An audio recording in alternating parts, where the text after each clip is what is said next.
வணக்கம் நேயர்களே, இன்னைக்கு நாம பார்க்கக்கூடிய சிறப்பு பதிவு சனி பகவானினுடைய பலன்கள். சனி பகவான் வரக்கூடிய ஜூலை மாதம் வக்ரம் அடைகிறாரு. அதுக்கு முன்னாடி இருக்கக்கூடிய 2 மாதங்களுக்கு சனியினுடைய பெயர்ச்சி எந்த மாதிரியான ஒரு தாக்கத்தை, எந்த மாற்றங்களை கொடுக்க போகுது அப்படின்றத பார்க்கலாம். அதனுடைய வரிசையில் நம்ம துலாம் ராசி அன்பர்களுக்கு எப்படி இருக்க போகுது, இந்த 60 நாட்களில் துலாம் ராசிக்கு 6ஆம் இடத்துல சனி பகவான் இருக்கிறார். எப்போதுமே துலாம் ராசியில தான் சனி பகவான் உச்சம் பெறக்கூடிய ஒரு கிரகம்.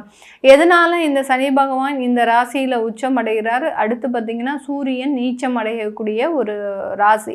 இந்த சனி உச்சம் அடைகிறதுனால இந்த துலாம் ராசி அன்பர்கள் எப்போதுமே வேலை வேலை வேலை வேலையை தவிர வேற எதுவுமே தெரியாது.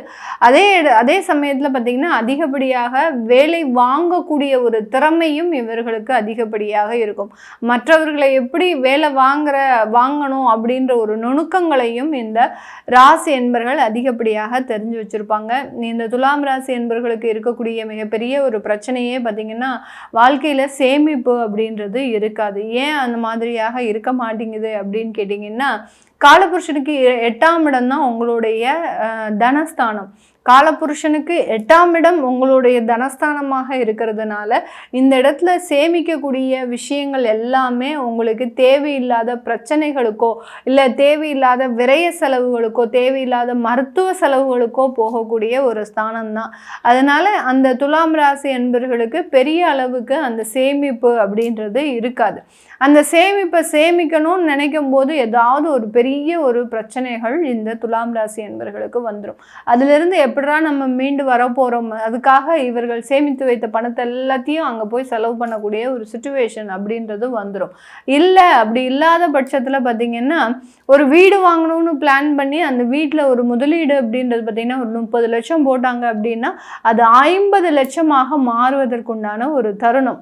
இவங்க போட்ட பட்ஜெட்டை விட அந்த ப்ராப்பர்ட்டி வாங்கக்கூடிய செலவு பார்த்திங்கன்னா அதிகப்படியாக இருக்கும். அதனால வாழ்நாள் ஃபுல்லும் ஒரு கடன், இதனால் வாழ்நாள் ஃபுல்லும் ஏதோ ஒரு கமிட்மெண்ட்ஸ் அப்படின்னு ஓடக்கூடியவர்கள் இந்த துலாம் ராசி என்பர்கள். காலபுருஷனுக்கு 7ஆம் இடத்துல இருக்கக்கூடிய ஒரு ராசி என்பர்கள். அதனால் தன்னுடைய கணவர் மனைவி மீது அதிகப்படியான அன்பை வைக்கக்கூடியவர்கள் இந்த துலாம் ராசி என்பர்கள். குடும்பத்து மீது ரொம்ப அக்கறையோடு இருப்பாங்க. குடும்பம்னா இவர்களுக்கு எல்லாமே. தன்னுடைய சிறு வயதில் கூட படிக்கிறதுக்கு போகாமல் தன்னுடைய குடும்பத்தை பார்த்த நபர்கள் அப்படின்னு கேட்டிங்கன்னா இந்த துலாம் ராசி என்பர்கள் தான். இவர்கள் மூலமாக வளர்ந்த உறவுகள் எல்லாமே பார்த்திங்கன்னா இன்றைக்கி நல்ல நிலைமையில் இருப்பாங்க. ஆனால் இந்த துலாம் ராசி என்பர்கள் தன்னுடைய நிலைமையில் அப்படியே இன்னமும் அப்படியே தான் இருப்பாங்க. அதுக்காக பெரிய அளவுக்கு வருத்தப்படவும் மாட்டாங்க. நான் உழைப்பேன், என்னுடைய உழைப்புக்கேற்ற ஒரு அங்கீகாரம் அப்படின்றது எனக்கு எப்போதுமே கிடைக்க தான் செய்யும், வருமான வளர்ச்சியும் இருக்க தான் செய்யும் அப்படின்ற ஒரு நம்பிக்கையோடு பயணிப்பவர்கள் இந்த துலாம் ராசி என்பர்கள் தான். இவர்களுக்கு 6ஆம் இடத்துல சனி பகவான் இயல்பு தன்மையோட இருக்கிறார். ஒரு ருணரோக சத்ருஸ்தானத்துல இருக்கிறதுனால இந்த 60 நாட்கள்ல கொஞ்சம் கடன் சம்பந்தப்பட்ட விஷயங்கள்ல ரொம்ப கேர்ஃபுல்லா இருக்கணும். முகம் தெரியாத நபர்கள் கிட்ட கடன் வாங்காதீங்க. வாங்கினீங்க அப்படின்னா அதனால பிரச்சனைகள் அப்படின்றது கண்டிப்பாக இருக்கும். அந்த முகம் தெரியாத நபர்கள் கிட்ட கடன் வாங்கும்போது அந்த இடத்துல பார்த்தீங்கன்னா சில ஏமாற்றங்கள் அப்படின்றது கண்டிப்பாக இருக்கும். இப்போ நீங்க உங்களுடைய அவசரத்துக்கு போய் ஒரு கடன் வாங்குறீங்க அப்படின்னா அங்க அவங்க கிட்ட அதிகப்படியான வட்டி சம்பந்தப்பட்ட இன்ட்ரெஸ்ட்லாம் ரொம்ப பே பண்ண வேண்டியதாக இருக்கும். இதெல்லாம் உங்களுடைய வருமானத்திற்கு செட்டே ஆகாது. அந்த அளவுக்கு அந்த கடன் சம்மந்தப்பட்ட விஷயங்கள்ல ரொம்ப கேர்ஃபுல்லாக இருக்கணும்.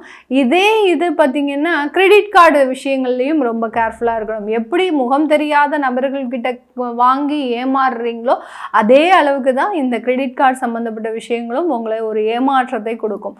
இந்த மாதிரியான இடத்துல ரொம்ப கேர்ஃபுல்லாக இருக்கணும். 3வது ஒரு விஷயமாக பார்த்திங்கன்னா ட்ரேடிங், ஷேர் மார்க்கெட் ட்ரேடிங்கில் ரொம்ப கேர்ஃபுல்லாக இருக்கக்கூடிய ஒரு தருணம் தான் இந்த 60 நாட்கள்.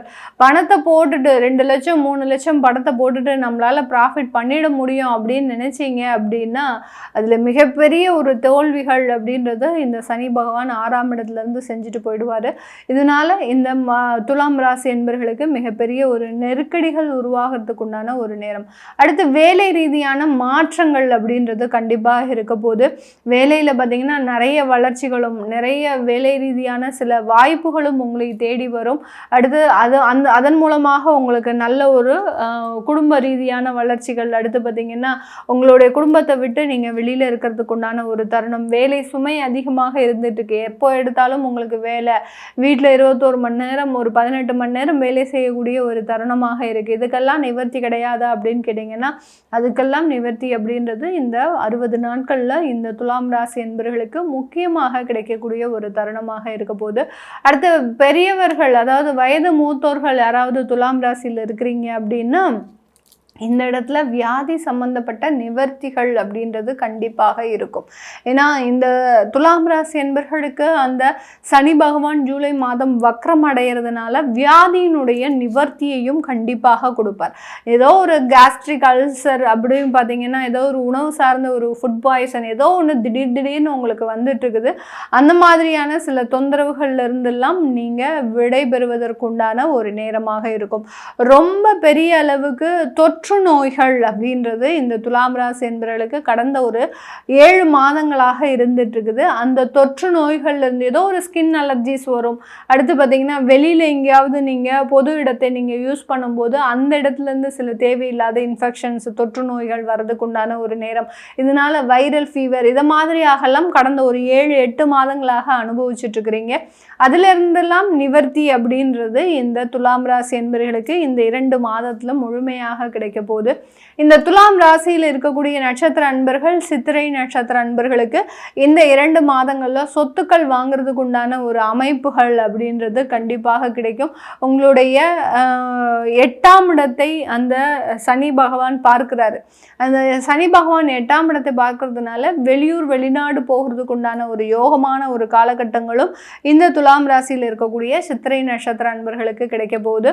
அடுத்து விசாகம் நட்சத்திர அன்பர்கள், அதாவது இந்த இடத்துல இந்த துலாம் ராசியில இருக்கக்கூடிய அந்த விசாகம் கிடையாது, சுவாதி நட்சத்திர அன்பர்கள்.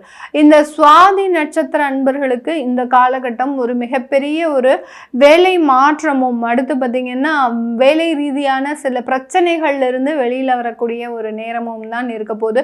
இந்த சுவாதி நட்சத்திர அன்பர்கள் வெளியூர் வெளிநாடு போகிறதுக்கு உண்டான ஒரு வாய்ப்புகளும் கூடி வரக்கூடிய ஒரு நேரமாக தான் இருக்க போது. அடுத்து விசாகம் நட்சத்திர அன்பர்களுக்கு இந்த காலகட்டம் இந்த துலாம் ராசியில் இருக்கக்கூடிய விசாகம் நட்சத்திர அன்பர்களுக்கு கடைசி ராசி அப்படின்றதுனால இந்த இடத்துல பார்த்தீங்கன்னா இவர்களுக்கு அரசாங்க உத்தியோகத்தில் இருக்கக்கூடிய நெருக்கடிகள் குறையக்கூடிய ஒரு நேரம். அரசாங்க உத்தியோகத்தினால இது நாள் வரைக்கும் மிகப்பெரிய அளவுக்கு பிரச்சனையில் இருந்தவங்க, அங்கே வழக்குகளை சந்தித்து கொண்டு இருக்கக்கூடியவர்கள், இவர்களுக்கு எல்லாருக்குமே இந்த ராசி என்பர்களுக்கு விசாகம் நட்சத்திர அன்பர்களுக்கெல்லாம் அந்த நெருக்கடிகள்லேருந்து வெளியில் வரக்கூடிய ஒரு நேரமாக இருக்க போது. இது எல்லாமே நம்ம கோச்சார நிலவரப்படி பலன்களை கணிச்சு சொல்லியிருக்கிறோம். உங்களுடைய சுய ஜாதக பலன்களை பார்க்கணும் விருப்பப்படுறவங்க தசாபுத்திகளின்படி உங்களுடைய வேலை ரீதியான மாற்றம் எப்படி இருக்க போகுது, திருமணம் சம்பந்தப்பட்ட சில விஷயங்கள் எப்படி இருக்க போகுது, திருமணம் ஆகி குழந்தையே இல்லை அப்படின்னு சொல்லக்கூடியவர்களுக்கு என்ன மாதிரியான விஷயங்கள் நீங்கள் செய்தால் நல்லா இருக்கும் அப்படின்னு பார்க்கணும்னு நினைக்கிறவங்க கீழே இருக்கிற நம்பருக்கு வாட்ஸ்அப்பில் அப்பாயின்மெண்ட் வாங்கிக்கிட்டு நீங்கள் கன்சல்ட் பண்ணிக்கலாம். உங்களுடைய குழந்தைகளுக்கு ஜாதகம் எழுதணும், நியூமராலஜி படி பெயர் வைக்கணும்னு நினைக்கிறவங்களும் கீழே இருக்கிற நம்பருக்கு வாட்ஸ்அப்பில் மெசேஜ் அனுப்புங்க. அதற்குண்டான விவரங்கள் தெரிய வரும். உங்களிடமிருந்து விடைபெறுவது உங்கள் ஆஸ்ட்ரோ பூர்ணா. நன்றி, வணக்கம்.